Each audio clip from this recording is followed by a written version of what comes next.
Hey everybody, this is Tim Charron, and welcome to my brand new podcast called The Charron Zone, blah, blah, blah, blah, blah. And welcome to The Charron Zone. We are here with my friend Mark Miller from the Brave Enough Agency. How's it going, Mark? Going well, Sam. Thanks for bringing me on. My pleasure, man.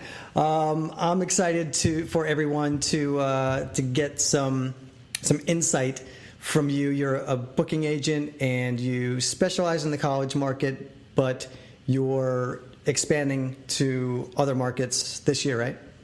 Yeah, that's correct. Okay. So basically what I want to do is just give everyone who doesn't know, the people that don't know anything about the college market, maybe you could let us know a little bit about what the nuances or the differences that are specific to the college market that are not specific to the rest of the music industry, so to speak. Sure. What makes it special? It really is its own unique ecosystem. Yes. It's different from anything else, from the way you book it to just the type of show. And one of the things that makes it the most attractive, I think, to people, and hey, I want to get into this, is because it does generally have a really good payday. And when you compare it to the rest of the market, I call it, to use a baseball analogy, it's like the AAA of the music world. Yeah. Where a lot of people come into it, they're professionals. This is where they're making their living, and some of them go on to be superstars. Some people, go on to other things. But it really is a great market. And people from Bob Dylan and Bruce Springsteen did NACA back in the day, Oh, wow. Or Andy Grammer. And so it's like the people that have come up through that ecosystem. It's really, who I read his book, and he talked in the book a lot about doing the NACA and all that, was Kevin Hart. Oh, yeah. He did too. So did Carrot Top, and it's quite the list. And it's a special place. Something that's great. A musician coming into the college market can expect to make anywhere from usually $1,000 to $2,500 per show, guaranteed. It doesn't depend on a draw. You don't have to have a draw to get booked. Mm-hmm. It's really based on, do they think this will do well on our campus? Mm-hmm. And it's you don't have to. You can just sell merch. They'll put you up in a hotel, pay for your travel, and you show up and you're treated really well. You might have 6 or 8 volunteers there just to help you load in your stuff and make sure things go great and treat you to dinner. And I love, you're like me. Like I was an independent artist for 10 years, and so I played those venues where they charge you for everything coming in, and plus you're lugging all your gear in by yourself, and they hardly give you the time of day. Oh yeah, I just did I had one of my students that sent me a really great email, and she said that she had done a free free performance for a cancer benefit at this really great venue, and she was all excited because they liked what they saw and they invited her back. So she's like, I had this great venue invite me back. It was my highest paying show, and it was the best food that I've ever gotten at a gig. And I just riffed on that forever, because it's like non-musicians might not understand how important that is to a musician. Like, number one, to get good food, but, just to be treated nicely and well. It's really half the battle as a musician or a band going into a venue. So go ahead. I'm sorry. I mean, no, that's great. No, it definitely, it makes a big difference. It's absolutely important things. Yeah, and so, go ahead. I was going to say, I did Elmira College in New York. Sure. And they were like, oh, just help yourself to, they had the whole cafeteria and everything, and they had the best ice cream. I made a pig out of myself. All right, so anyway. Oh, yeah. Yeah, no, that's the best. You do eat a lot of cafeteria food. So before I started the agency, and that's how we got started in the college market, was my wife and I toured as an indie pop duo. Oh, cool. So we got to play at over 100 different colleges and universities all around, some places as many as 5 times. Wow. And that's how we got the start. And it really what enabled us to be full-time musicians, as a duo that was relatively unknown. Yep. And it is interesting, though. You do have to think about it as their show because most of the time people won't have heard of you before you show up on campus, unless you already have a name, built up like one of my acts off, American Idol or The Voice or something, or having 50 million YouTube views. For us, we never even hit 3,000 Facebook likes, as a duo. And so, but we were able to make this living and just love the experience. But you're there, and part of it is it's a learning experience for the students. The people putting on these events and booking you are typically between the ages of 18 and 22. There's staff at these colleges that are hired to oversee the activities boards, but most of the time they're giving that decision power over to the students themselves. Yeah, and it's really and part of what they're paying for is a learning experience. So it's almost like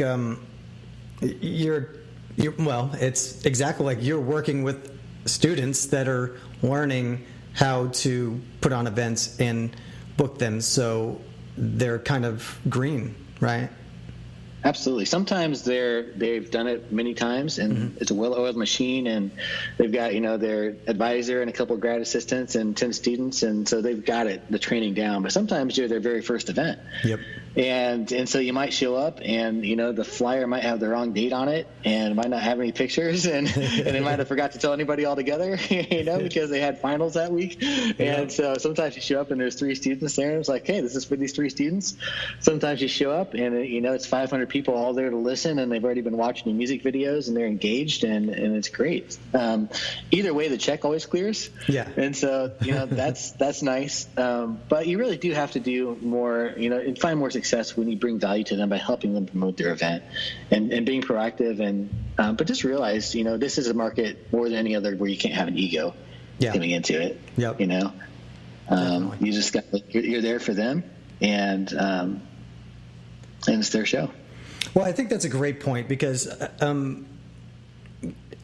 with really any kind of bookings or entertainment, at least in my experience from bars to festivals to amphitheaters to whatever, I always try to get people to think of themselves as a service. I know that it's music, but really you're providing a service, and the most important person is your client, is the person that's booking you and the person that is writing your check and inviting you to that venue, whether it's a college or a festival or a bar. So I'm always trying to preach, to just make that person's life as easy as possible. That's really your goal. I mean, I know we're all, like you said, we as musicians, we all definitely have this, this ego about us. It's all about me. It's all about my music. But I think most people need to balance that with a business side, which really lends itself to thinking about the end user or your client, like I said, and really, being there to make their life easier. Like you said, whether it's, kind of helping guide people that may be kind of green to the whole process, and or promoting the event on your end. It's just I think those things are very similar to anything that you would be booking or playing as a musician. Like if you're playing at a bar, you should do those things too. Sure. Yeah, absolutely. Well said. So, how would somebody get, crack their way into the college market, like a singer, songwriter, or a band, or something like that? What's the process? I mean, I think the first thing to always consider is it right for you? Because it's expensive, to be frank. It's definitely an investment coming forward. So if you're someone who's stressing over $100 investment, into your music career, then it's not for you. Because it's a lot to get in there. You can go in as either a self-repped artist or represented by an agency. Agencies definitely make it cheaper because they cover more of the costs in general. and can cut down on the learning curve. But, self-rep artists can be great, especially if you don't have maybe the kind of things an agency's looking for to pick up. But it's basically the process, and I can break it down quickly between the two primary organizations, which are NACA, the NACA, and APCA, APCA. APCA being the for-profit, easier to get into, but more expensive. And NACA being the nonprofit that's been around longer. It's been around 60 years versus APCA being 25 years.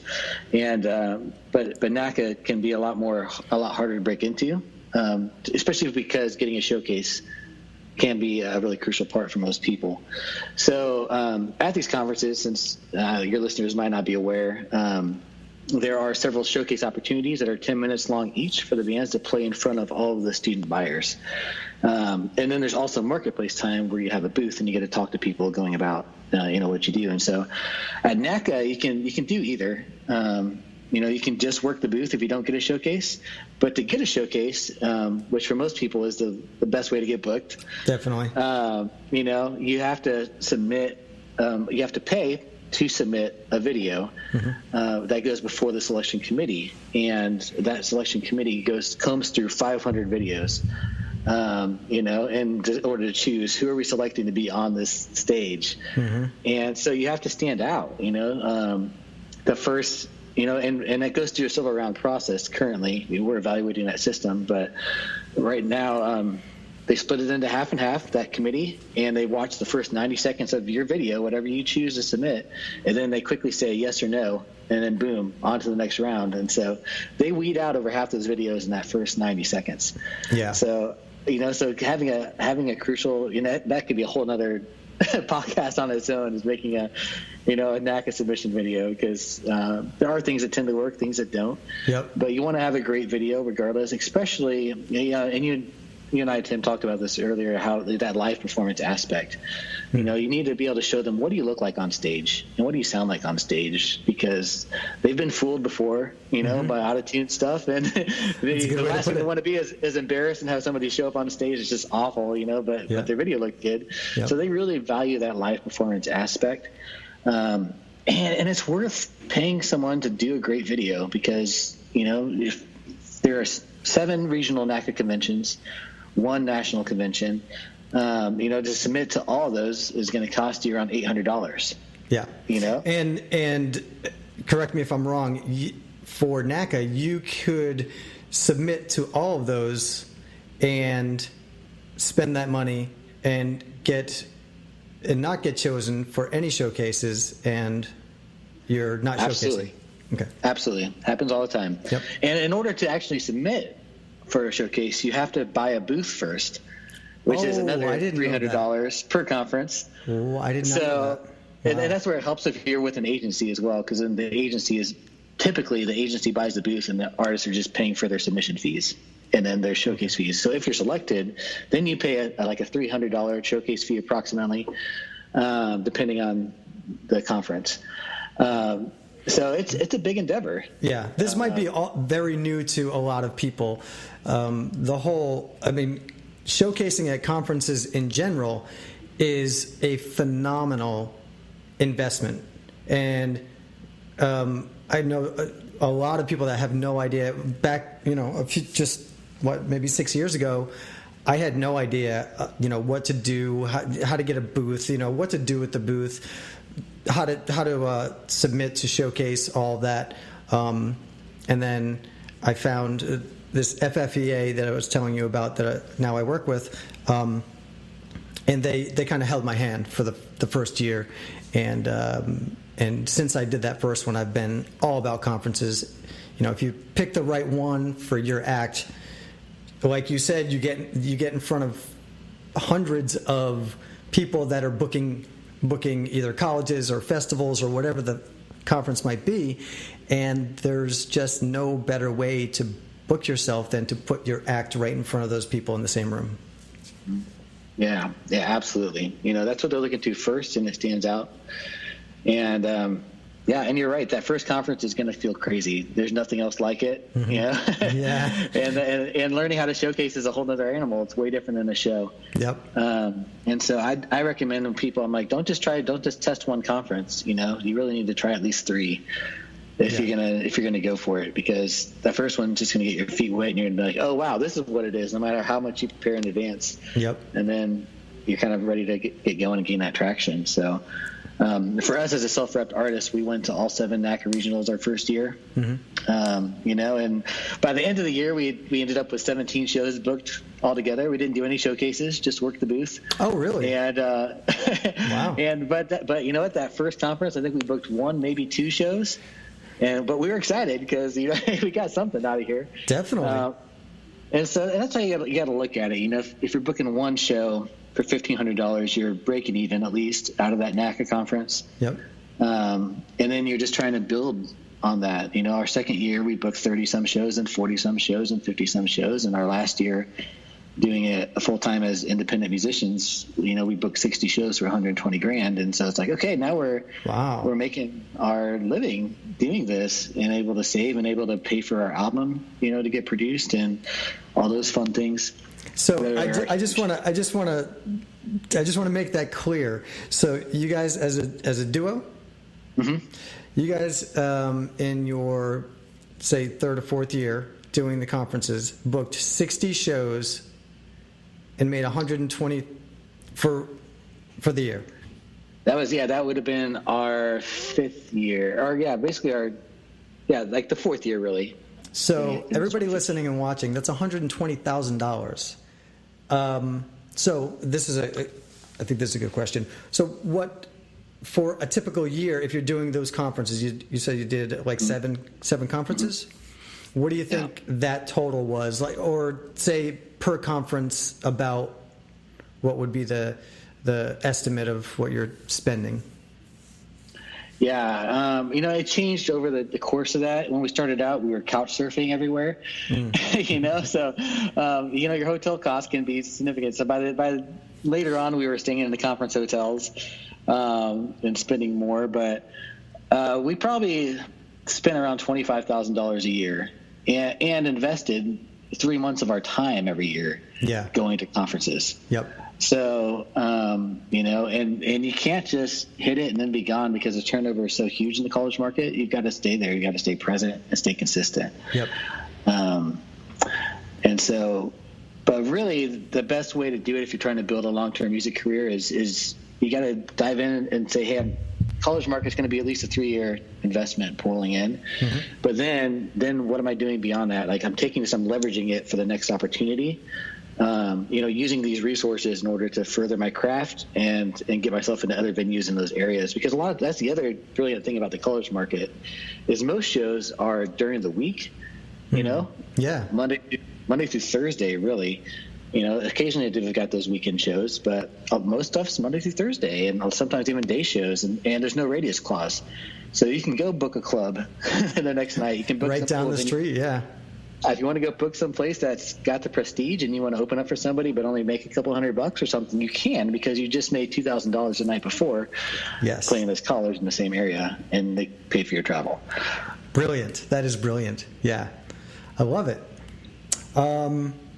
So what are some things, I wanted to go over a few things that maybe in the college market you shouldn't do. Like what are some of the things that you could do maybe in like the normal music business, playing bars or festivals that you might not want to do in the, well, I can think of one.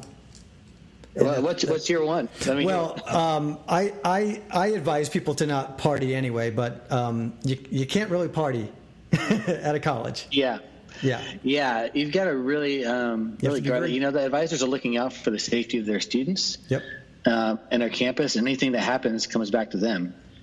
So really you've got to respect them. All my artists, hopefully we're very careful who we bring on anyways, as far as being good people, but it's like, hey, you can't be dating the people at these colleges. You don't go kissing, don't go drinking, don't go hanging out. Yep. You respect them and you treat them professionally, at all times. And yeah, there are lots of other things. For one,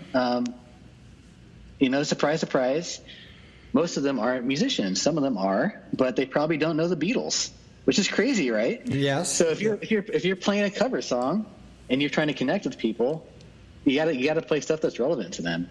And I tell my people to play, half covers, half originals is generally around that, or 40-60 either way, because most of the time they don't know you yet.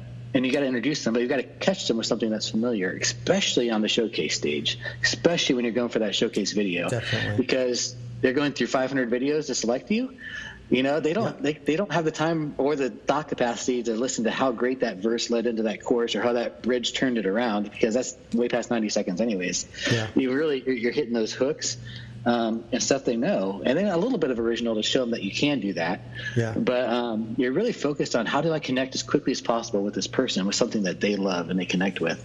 So you're playing stuff that's been either released in the last 2 years and has at least a couple 100 million YouTube views, or you're playing stuff that was hot 5 years ago when these people who were 18 were 13, which I think we all remember the songs when we were 13, Right, yes, definitely. Or in high school, those are the ones that grab our heart, when we hear it, you're like, yes, that's my song.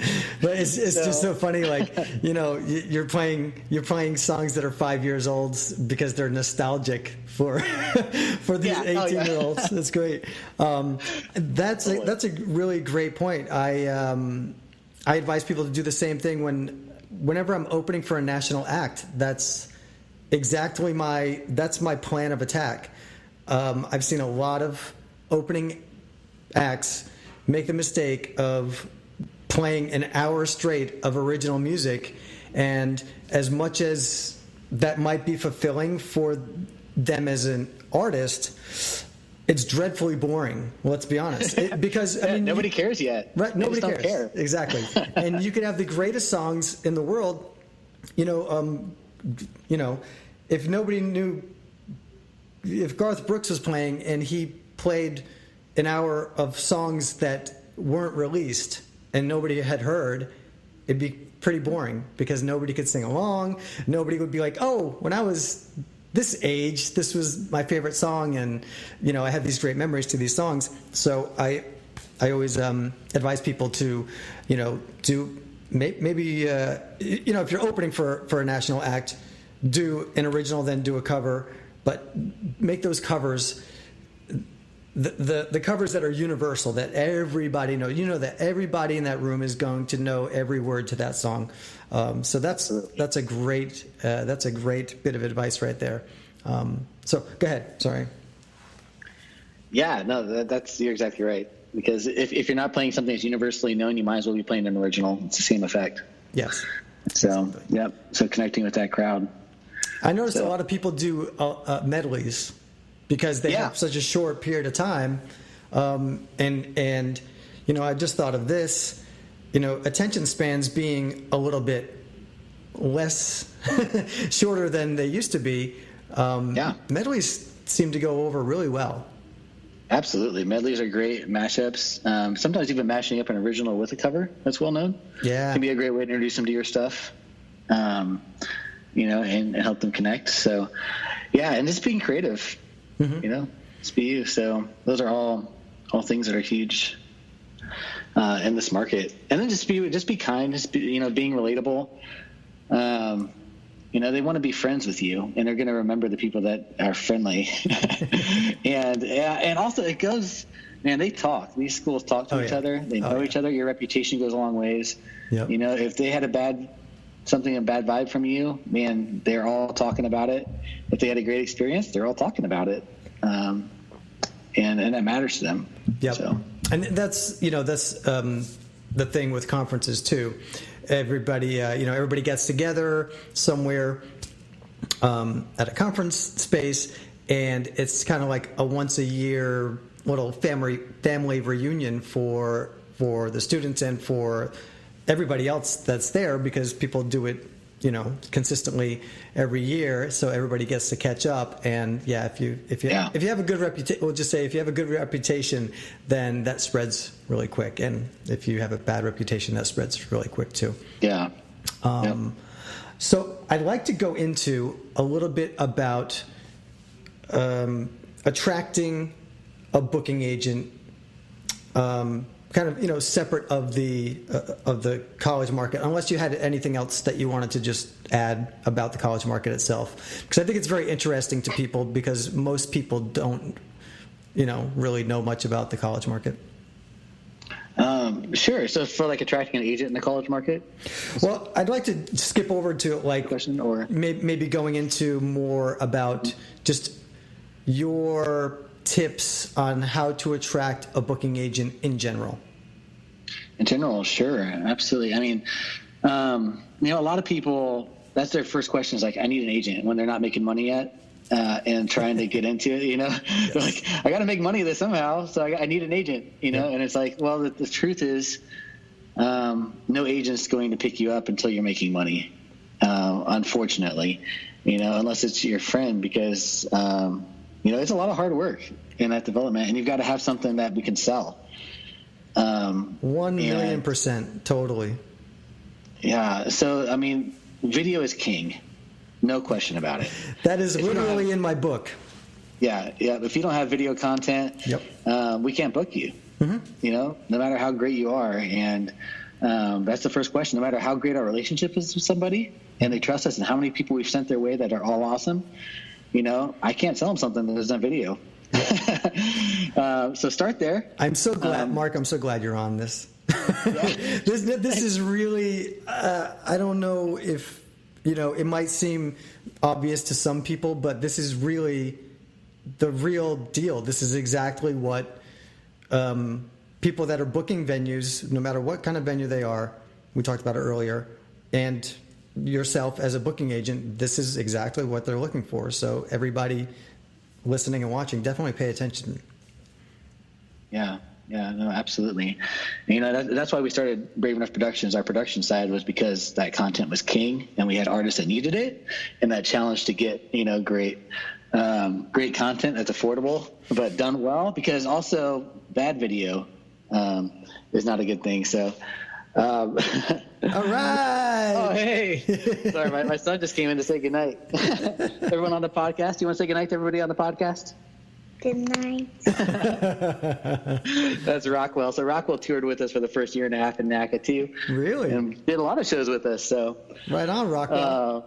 Yep. So that's awesome. It's it's 7:47 here Central Time, everybody. So it's almost great. Betty by time. Yep. So that video, having quality video, and the most important thing in that video is that your performance is good. And so for some people, they're not ready for video yet. Mm-hmm. I know that was me as an artist sometimes. Like you got to rehearse, you got to practice, you got to be great, you got to hone your craft. Especially now in YouTube age, where there's so many people that are great vocalists. Mm-hmm. You've got to be able to nail that. And so to back it up, before you need an agent, before you need video, you've got to have something that's really sticking with people. Mm-hmm. You have to have a great product that deserves to be on video.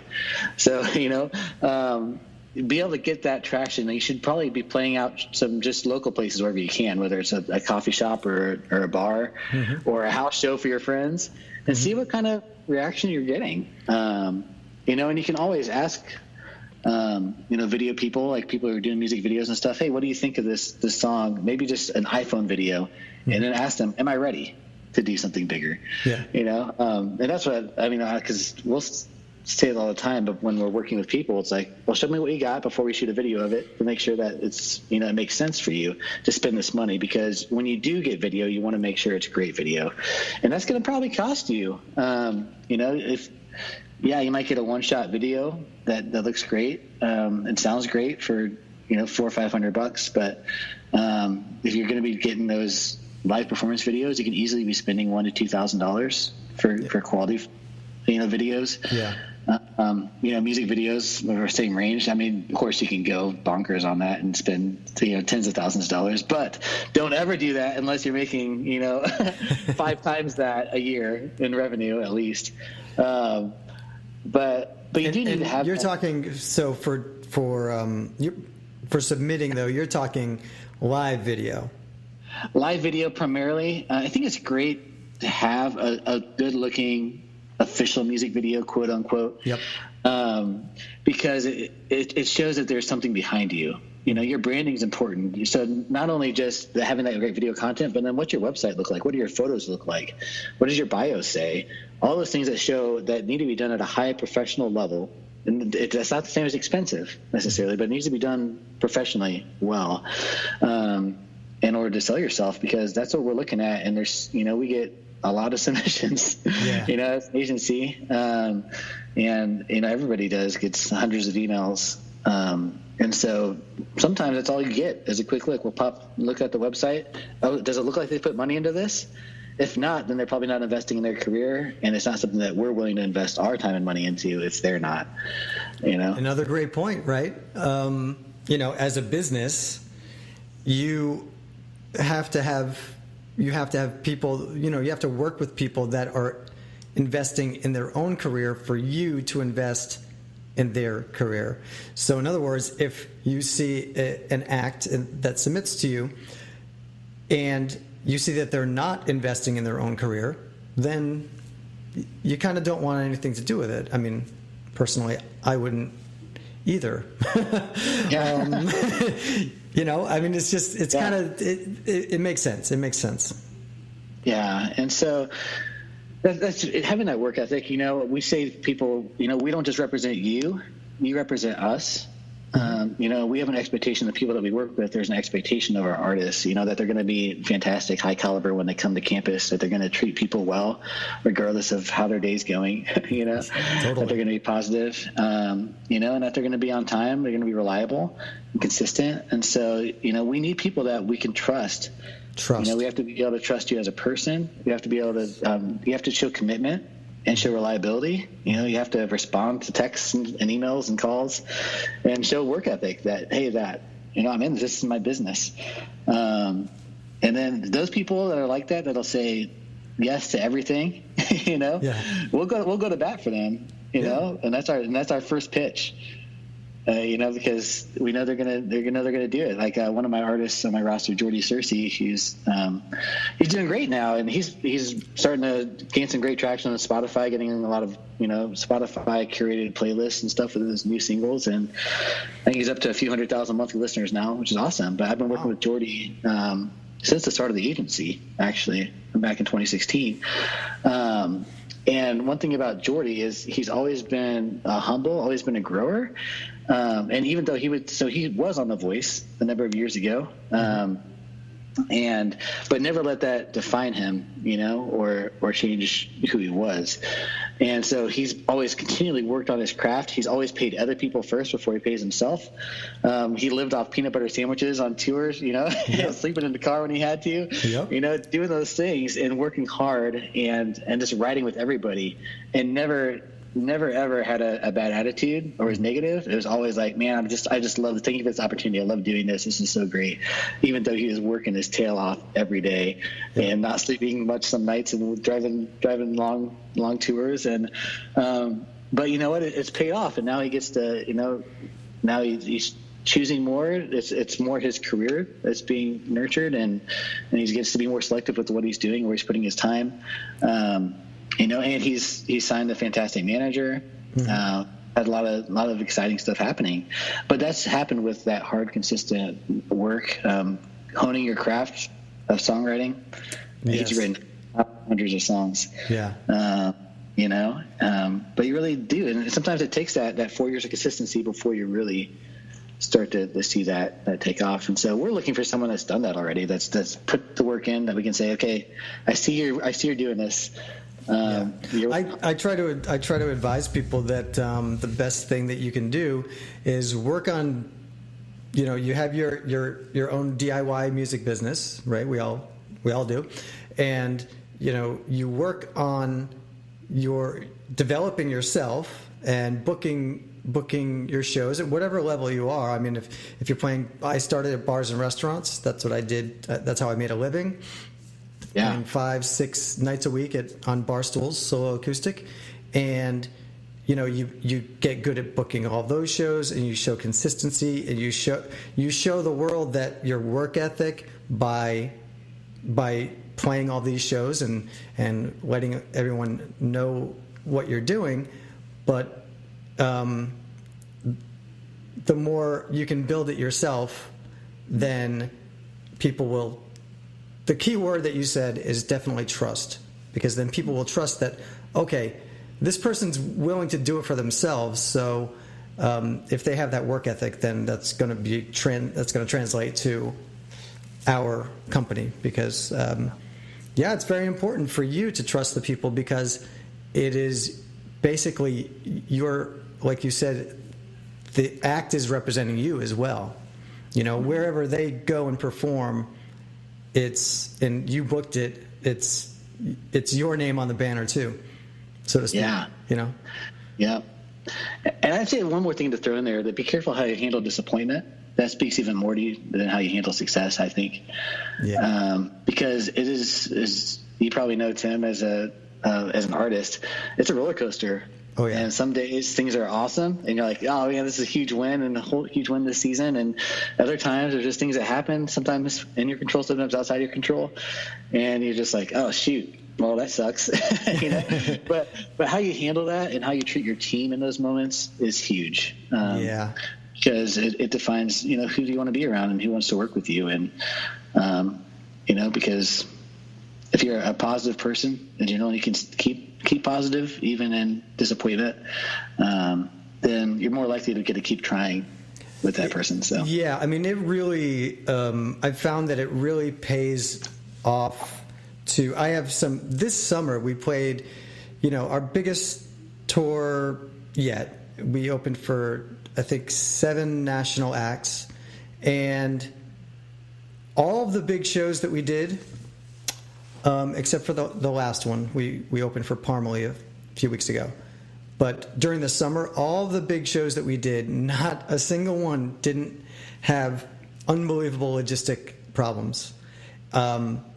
Whether the headliner, I won't name any names, wanted a 4-hour sound check, or we were opening for someone, and we were playing four shows that weekend at this fair, and we're supposed to have an hour each show, and because the headliner needed more time to sound check, we ended up playing 3 songs for the first set.